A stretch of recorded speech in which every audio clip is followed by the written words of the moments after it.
All right, Shalom. All praise to the Most High Yahweh, Ba'ashem, Yahweh Shai, Ba'ashem Rakah Kwadash. Double honors to the apostles and elders of Great Millstone who rule well. Peace and salutations, you brothers who hope for elect, which is word and truth and sincerity. All right, this video here is: are you a grown ass man or a little child?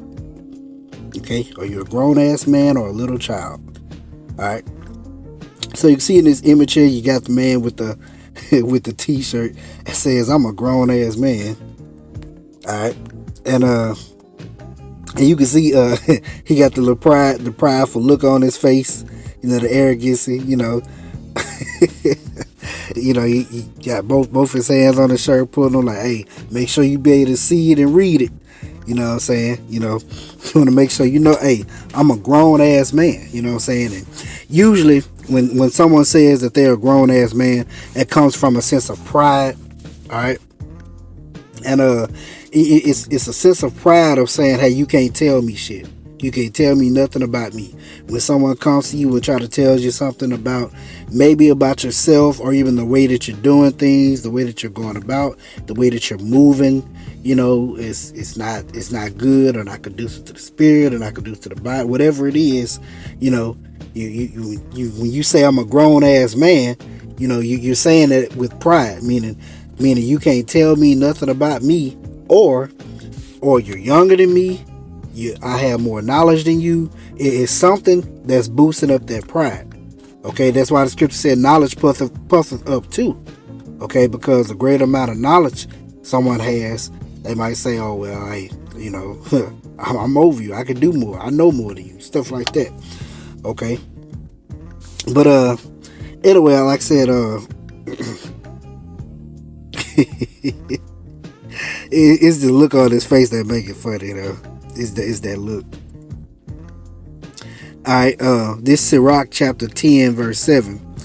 It says, pride is hateful before the Most High and man, and by both doeth one commit iniquity. Okay?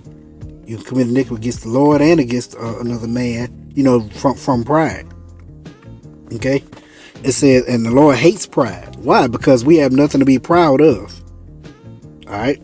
It says, because of unrighteous dealings and injuries and riches got by deceit, the kingdom is translated from one people to another. Why is earth and ashes proud? Okay, we are earth and ashes. Okay, we're created of the ground. We come from the dirt, from the dust of the earth. Okay, all right, we're earth and ashes. Okay, we're the creation. The Most High Yahweh is the creator. What do we have to be proud of? Why would we have pride? Okay, everything that we have literally comes from the Lord, from the breath in our lungs, from the air we breathe, to the clothes we have, the food we eat, to the job we have, everything that's provided for us to sustain and to keep going in this life literally comes from the Lord. So we can't have pride in anything. You know what I'm saying? It's false. But it says, why is earth and ashes proud? There is not a more wicked thing than a covetous man, for such an one setteth his own soul to sell, because while he liveth he casteth away his bowels. The physician cutteth off a long disease, and he that is today a king tomorrow shall die. For when a man is dead, he shall inherit creeping things, beasts and worms. All right. That's another thing. When you die, you start that decomposition process just like everyone else. If you got billions of dollars, you die and decompose like everyone else. You got millions of dollars, you die and decompose too. You got thousands of dollars, you die and decompose. You got tens of thousands of dollars, you die and decompose. If you got $2, you die and decompose. All of us come the same way. All right, we inherit creeping things, beasts and worms. The beginning of pride is when one departeth from the Most High and his heart is turned away from his maker. That's what starts pride.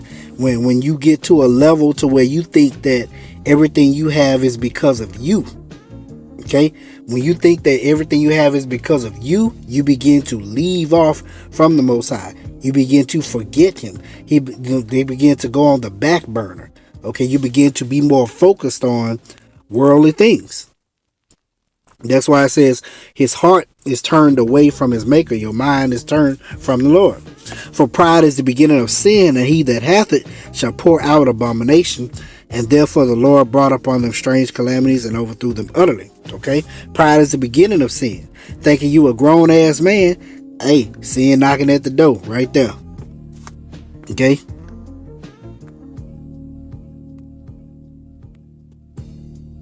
This Proverbs chapter 13, verse 10. Only by pride cometh contention, but with the well advised is wisdom. Okay? Contention is a byproduct of pride. Okay? Because when you're prideful, you have a very contentious spirit. You're willing to go against people. You're willing to always constantly, being not saying being in debates, but I'm talking about being contentious, meaning, oh, I know everything. Everything is my way or the highway, as they say. You can't tell me nothing.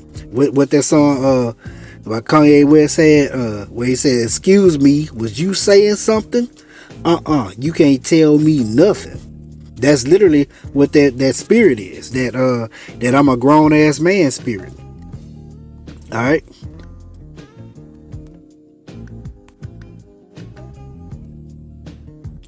This Proverbs chapter 29, verse 23.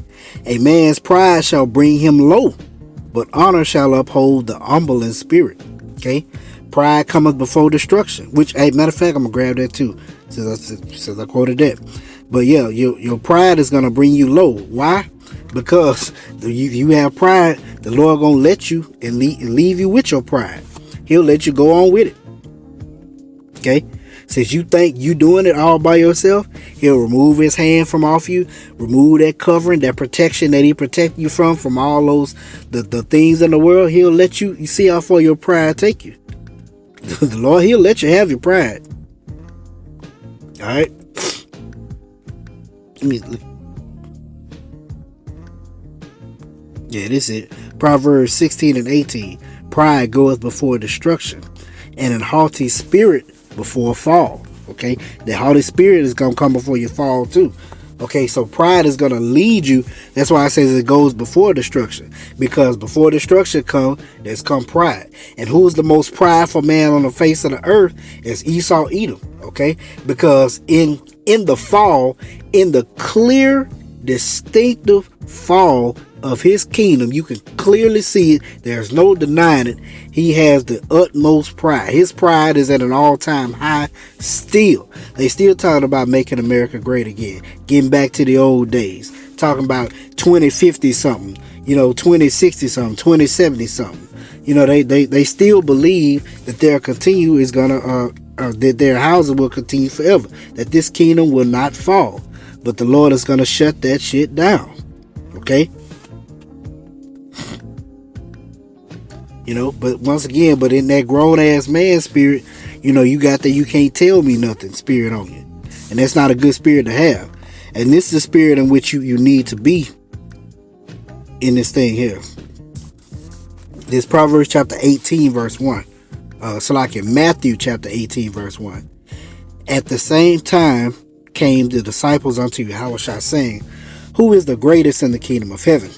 And Yahushua called a little child unto him and set him in the midst of them, and said, Verily I say unto you, except ye be converted and become as little children, ye shall not enter the kingdom of heaven. Why do you use a little child for example? Okay, the reason being is because little children are they're blank canvases, and we have to become a blank canvas in this thing. Okay, we got to put away everything that we thought we knew, wash out all that filth of the world that we thought was the correct way, and then and start over. Okay, because a little child, they're always willing to learn. Okay, and I give you an example. Even with my children, when I tell them something, they believe and they honor it and they go with it. Okay, because this is what they're learning. This is what they know. This is why when you're teaching, you have to rear children up in their younger years rather than in their older years. Because in their younger years, when it's a blank canvas, it's easier to teach someone rather than to correct mistakes. If you get what I'm saying, okay, it's easier to teach the correct way initially rather than to correct mistakes. Because the thing about or not correct mistakes. It's what word am I looking for? To correct learned behavior, to correct man, that word is on the tip of my tongue. I forget. I can't think of the word. The particular one particular word I'm looking for. But so basically, if you have a particular routine, it's not routine. It's another particular word I'm looking for. I can't think of it right now. But if you have a particular routine in the way that you do things, and that routine is what you've learned and what you've been doing for so many years, it's easier, it's harder to correct that. It's harder to change that versus a little child who does not have these bad habits, okay, who have these bad habits, and you can go ahead and teach them the correct way, and it's easier for them to learn it. Okay, that's how we have to be in this thing. We have to literally wash our brains of these things. We have to be brainwashed. Okay, our brain must be cleansed of these things. All right. But it says, whosoever therefore shall humble himself as a little child, and the same is greatest in the kingdom of heaven. And whoso shall receive one such little child in my name, receiveth me. But whoso shall offend one of the little ones which believe in me, and the little ones is the elect. Okay, that's the elect. It were better for him that a millstone were hanged about his neck, and that he were drowned in the depth of the sea. Okay, so the Lord is going to defend his elect. That's another. He's going to defend the little ones. So that's another thing about being a little child. Okay, a little child understands that that child's protection comes from his parents. Okay, we understand that our protection comes from the Lord. But if you come in that grown ass man spirit, meaning hey, I got it. Shit, I protect and I serve. I do all that, on my own. And ain't nobody help me out. I pull myself up. I got myself up out the dirt. I achieved it all by myself. No, it don't work like that. Okay, the Lord will He'll leave it to you and say you did it too, and see how far you really how you get to. Alright, but a little child understands that their protection comes from their mother and father, which is why whenever your child becomes afraid of something, they're quick to run to mama or daddy, okay, mother or father, for that protection. The same way when we get into things that we're not supposed to get into, or when trouble comes upon us, the Lord wants us to call upon Him. He literally wants us to. Okay, we don't annoy Yahweh Shem Shai by calling upon Him when we need Him.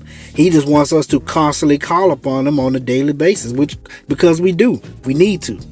Okay, you can't be in that grown ass man spirit when you're dealing with the Lord. All right, but so this is just a quick lesson on it. Are you a grown ass man or a little child? So call Lord Yahweh Shem Shai by Shemikah Kodash. I hope you're edified. Shalom.